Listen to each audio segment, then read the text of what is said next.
Dernièrement, je vous avais proposé s'ils parlaient de la puissance des Ducati et comment ils avaient révolutionné le monde de la MotoGP sur ces 10 dernières années, ça vous intéressait comme sujet. Eh bien, je crois que ça vous a intéressé.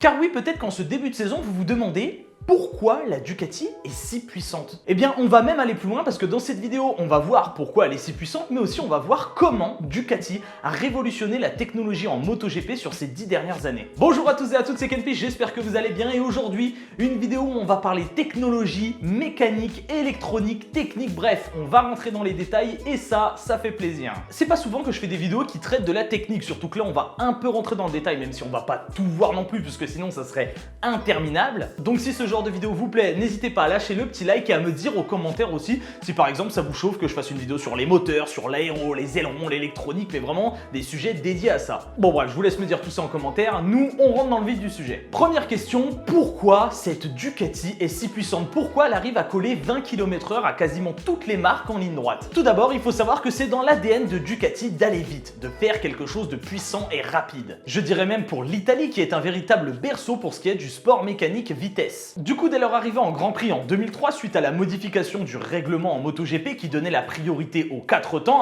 fini les 502 temps, passé sur des 1000 cm3 de 4 temps, Ducati a voulu arriver très fort dans la catégorie avec une moto qui envoyait, toute rouge et qui allait vite. Le truc, c'est que c'était un petit peu compliqué au début parce que Ducati arrivait dans la cour des grands avec des budgets parfois allant jusqu'à un quart de celui des géants japonais comme Honda ou Yamaha. Un quart de budget, ça fait quand même une sacrée différence. Donc vous vous en doutez, développer une MotoGP avec 4 fois moins d'argent que ceux qui sont déjà dans la place, c'est pas évident. Pourtant, Ducati a voulu montrer que l'Italie ne savait pas simplement faire des supercars et des F1, mais aussi des motos très rapides, on l'a déjà vu dans le passé, et Ducati voulait montrer que maintenant en catégorie reine, ils en étaient aussi capables. C'est donc de là qu'est partie cette idée de vouloir faire une machine de guerre capable de concurrencer les géants japonais. Une machine de guerre avec un moteur que vous connaissez sûrement bien, le moteur de la Ducati, le fameux V4. Un moteur V4 à 90 degrés de 1000 cm3 à distribution desmodromique qui délivre pas moins de 300 chevaux.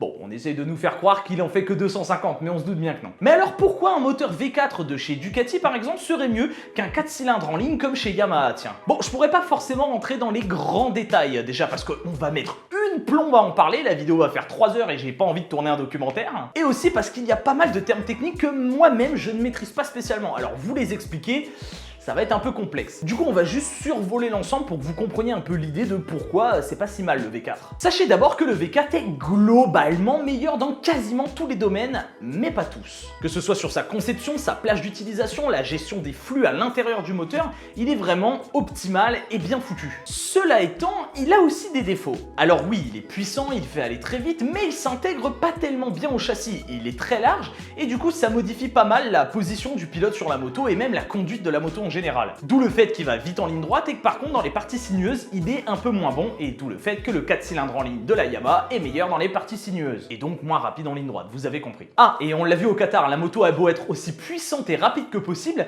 il faut savoir l'exploiter correctement et pour preuve ce ne sont pas des Ducati qui ont gagné au Qatar mais bel et bien de Yamaha. Comme quoi finalement ça se vaut. C'est donc ça l'élément principal de chez Ducati pour ce qui est de la puissance moteur, ce fameux V4 auquel on croit depuis le début et qui année après année ne cesse de prendre de puissance, sauf pour le passage des 800 cm3 forcément. D'ailleurs, les records de vitesse établis par la marque rouge remontaient déjà avant ceux de Zarco ou Iannone. On pouvait notamment retrouver des records de vitesse établis par Valentino Rossi en 2012 chez Ducati ou encore Loris Capirossi quand il était chez Ducati en 2005. Et s'ils possèdent une telle bête, un tel moteur V4, c'est pas simplement dû à leur histoire et leur passion pour la vitesse et la puissance, c'est aussi dû à leur écosystème. Faut savoir que chez Ducati, là où on développe le moteur, c'est un véritable vivier à innovation. Il y a des bancs d'essai, des souffleries, des ingénieurs surqualifiés, bref, tout ce qu'il faut pour créer une machine de guerre.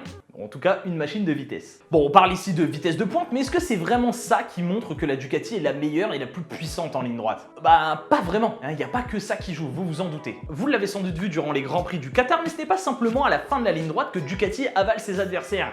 Il les avale aussi au milieu de la ligne droite et aussi au début de la ligne droite, à l'accélération. Le moteur développe une puissance phénoménale dès la sortie de virage, ce qui fait que, mètre par mètre, on va bien plus vite que ses adversaires. Mais pour ça, il faut aussi que les autres choses suivent, et en l'occurrence, les pneus. pneus. Et c'est là que le travail de Michelin a été formidable sur ces dernières années depuis leur retour en compétition. Ils ont réussi à trouver le pneu quasi parfait, un pneu très homogène et adapté à tous et même à la puissance de Ducati, et ça c'est fort. Non, parce que quand même, faut arriver à développer une gomme capable de supporter ces engins. Bon, jusque là on est d'accord, le moteur c'est un V4, il est cool, il est puissant, il marche bien, les pneus suivent, est-ce que ça suffit? Eh ben non, ça suffit pas, puisqu'en plus de développer un moteur surpuissant, Ducati a voulu aussi combler le retard qu'il y avait ailleurs. Et c'est vraiment là que Ducati a pour moi révolutionné la technologie en MotoGP sur ces 10 dernières années. Ils ont trouvé des solutions là où les autres n'en trouvaient pas, et ils ont apporté des nouveaux packages aéro, électronique, mécanique, bref tout ça pour que la moto soit le plus homogène possible tout en gardant cette formidable puissance. Donc en plus d'un moteur totalement dingue, Ducati a apporté son lot de nouveautés technologiques qui ont favorisé leur avancée dans la catégorie reine, les faisant passer d'une marque qui n'arrivait pas à faire de résultats avec un Valentino Rossi aux commandes en 2012 à une marque qui est sûrement l'une si ce n'est la meilleure en MotoGP désormais et qui joue le titre chaque année. Vous l'aurez compris, ce n'est pas simplement dû au moteur mais donc à ses avancées technologiques, mécaniques, électroniques, et je vais vous en parler de tout ça. Je vais même en citer 4. On va parler du carénage et de l'aéro, on va parler des ailerons, du hold shot device et du déflecteur sous la moto. Alors ça fait un peu barbare comme ça, mais vous inquiétez pas, je vais vous expliquer. Commençons d'abord par l'aéro qui est vraiment quelque chose qui dénote bien Ducati des autres marques. Alors je sais pas combien de fois j'ai pu entendre cette phrase, mais elle est hyper moche la moto à cause des ailerons, des carénages et tout, mais en fait chez Ducati on en a un petit peu rien à secouer que la moto soit moche. Et alors encore plus cette année, vraiment. En fait le truc chez Ducati, ce qu'ils veulent c'est qu'elle soit efficace la moto. Et elle l'est, on s'en fout qu'elle soit belle, elle est efficace. Et d'ailleurs, il y en a peut-être parmi vous qui la trouvent absolument magnifique la moto. Pour ça, on a énormément bossé en soufflerie. Et en soufflerie, on testait plein de nouvelles pièces et dès qu'une pièce était faite, conceptualisée, mise sur la moto et qu'elle marchait en soufflerie, bam, on l'envoyait en MotoGP.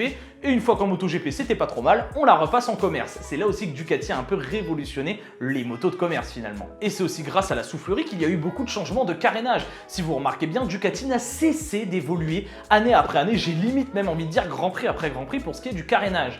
Là où certains constructeurs n'ont quasiment pas changé leur carénage depuis parfois même des années. Et si Ducati a autant travaillé sur son aéro ces dernières années, c'est aussi grâce à tous ces nouveaux ingénieurs qui viennent chez Ducati en provenance de la F1. Et en F1, l'aéro c'est quelque chose, j'ai limite envie de dire que c'est le nerf de la guerre, c'est ce qui définit beaucoup de choses, donc forcément on a voulu reprendre ces idées et ces technologies-là pour les adapter en MotoGP. Grossièrement, un ingénieur de chez Ducati est arrivé de la F1 et a dit « Alors nous en F1 on utilisait des ailerons pour plaquer la voiture au sol, bah je vous propose de faire la même pour la moto ». Et donc qui dit nouveauté dans les idées, dit aussi nouveauté technique chez Ducati. On ne s'est pas contenté de faire des tests en soufflerie, on a carrément été faire des tests et des simulations logicielles sur la dynamique des fluides. Alors je vais pas rentrer dans les détails pour la dynamique des fluides, mais considérez que l'air est un fluide, comme de l'eau par exemple, et on simulait l'arrivée de l'air sur un objet, en l'occurrence la moto, et on voyait un petit peu ce qui se passait derrière, les traînées, les vortex, les turbulences, etc.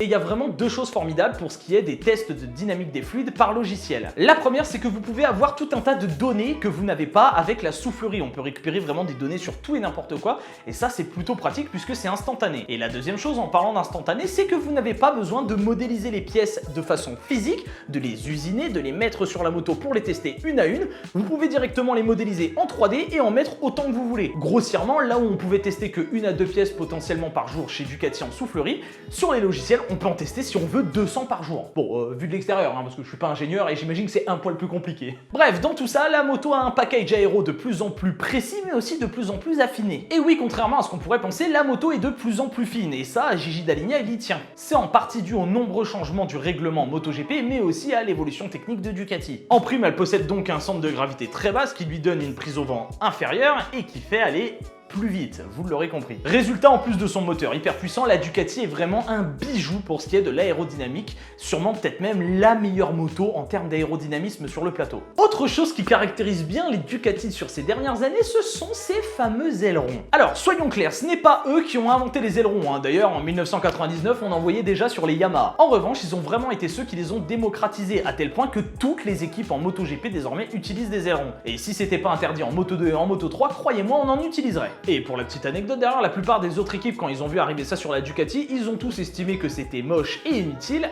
alors que maintenant c'est devenu absolument indispensable. Apparu en 2015 après que la Dorna ait décidé de proposer un boîtier électronique unique et commun à chaque équipe, Ducati devait trouver une solution pour gérer ce problème de wheeling. Forcément, quand ça développe de la puissance sur la roue arrière, ça a tendance à lever à l'avant. Mais c'est surtout en 2016 qu'on a vu apparaître vraiment ces ailerons et que ça a commencé à pas mal parler dans le monde du MotoGP. En fait, le boîtier que la Dorna a proposé, le boîtier Magneti Marelli, était vraiment moins bien foutus que ceux qu'avaient déjà développé Ducati, Yamaha, etc. Là où c'était moins bien, c'était donc, comme je vous l'ai dit, sur la gestion du wheeling, et il fallait trouver une solution à ça. Donc on a développé ces fameux ailerons pour garder vraiment la moto collée au sol sur l'avant. Cela rendait aussi la moto très stable, comme pouvait l'indiquer Jorge Lorenzo, alors que d'autres pilotes externes à ça, comme Dani Pedrosa, trouvaient que ces ailerons étaient vraiment dangereux. Bon, en même temps, c'était pas forcément moins dangereux que l'énorme moustache à l'avant de la Aprilia cette année, hein. Le truc, c'est que ça a fini quand même par causer quelques soucis, et la Dorna a décidé d'imposer un règlement là-dessus. On avait donc plus le droit de venir coller des ailettes sur la moto, et ils ont donc décidé de contourner un petit peu cette règle Ducati. Au lieu de mettre des ailettes, eh ben ils ont fait des extensions de carénage, des sortes d'excroissance en fait,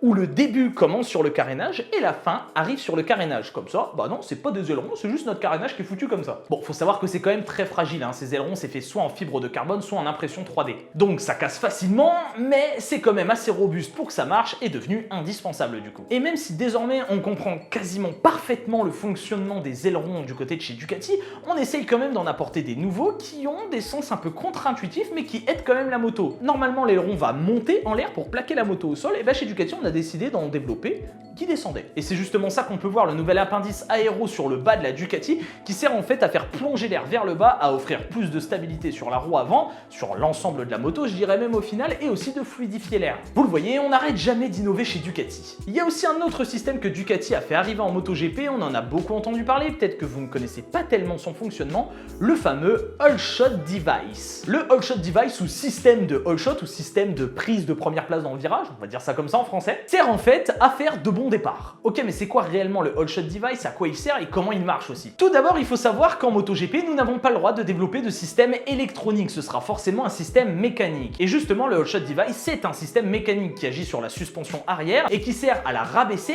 et la bloquer. En gros, ça marche comme ça. À l'avant de votre moto, vous avez un petit levier. Maintenant, vous en avez deux d'ailleurs, un pour l'avant, un pour l'arrière, mais on en parlera plus tard. Et lorsque vous tournez ce levier sur le T de fourche, ça va baisser le centre de gravité de la moto. Mais comment? Eh bien, c'est simple, en comprimant la suspension hydraulique à l'arrière et en la bloquant. Voilà, vous avez vu le... Voilà, je l'ai bloqué.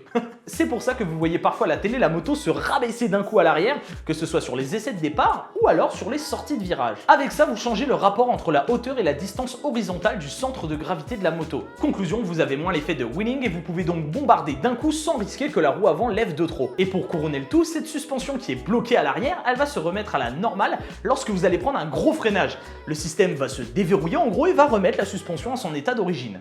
Franchement, c'est beau. Et maintenant, comme vous vous en doutez, la plupart des équipes ont aussi ce système alors qu'il avait été amené par Ducati à la base. Mais la petite surprise dans tout ça, c'est qu'en plus d'avoir le All Shot Device à l'arrière, Ducati l'a aussi à l'avant avec un autre levier. Même système, mais cette fois-ci, au lieu de comprimer la moto à l'arrière, on la comprime à l'avant et on bloque. On pourrait croire que ça pourrait annuler l'effet cherché par le All Shot Device d'à l'arrière, eh bien non, en fait, ça l'aide même. Centre de gravité plus bas, potentiellement plus de poids à l'avant, et donc ça veut dire meilleur départ, vous l'avez vu au Qatar. Vous vous doutez bien qu'avec toutes ces améliorations, Ducati a pas mal été critiqué au début et même attaqué par certains teams. C'est justement le cas avec une pièce appelée le déflecteur situé sous la moto. Les autres équipes avaient attaqué Ducati en disant que c'était une pièce aéro et Ducati avait dit que non. L'équipe rouge a donc monté un dossier à la commission pour prouver par A plus B que ce n'était pas une pièce aéro qui aidait la moto à se plaquer au sol, mais simplement une pièce qui aidait à refroidir le pneu arrière. Mais, parce qu'il y a un mais, on estime que ça ne fait pas que ça. On pourrait potentiellement aussi penser que ça aide à plaquer la roue arrière au sol pour limiter l'effet de stoppie, qui est l'inverse du wheeling, le fait que la roue arrière se lève sur les phases de freinage, et donc offrir bien plus de stabilité. Et plus vous avez de stabilité au freinage, plus vous pouvez jouer avec les stratégies de frein moteur, et donc être plus performant sur les phases de freinage. Bon, il n'y a pas vraiment d'autre chose à dire sur cette pièce, elle est juste très pratique, elle sert à refroidir le pneu arrière, plus potentiellement l'aider à stabiliser, mais la plupart des équipes l'utilisent aussi désormais et ça semble être aussi devenu indispensable.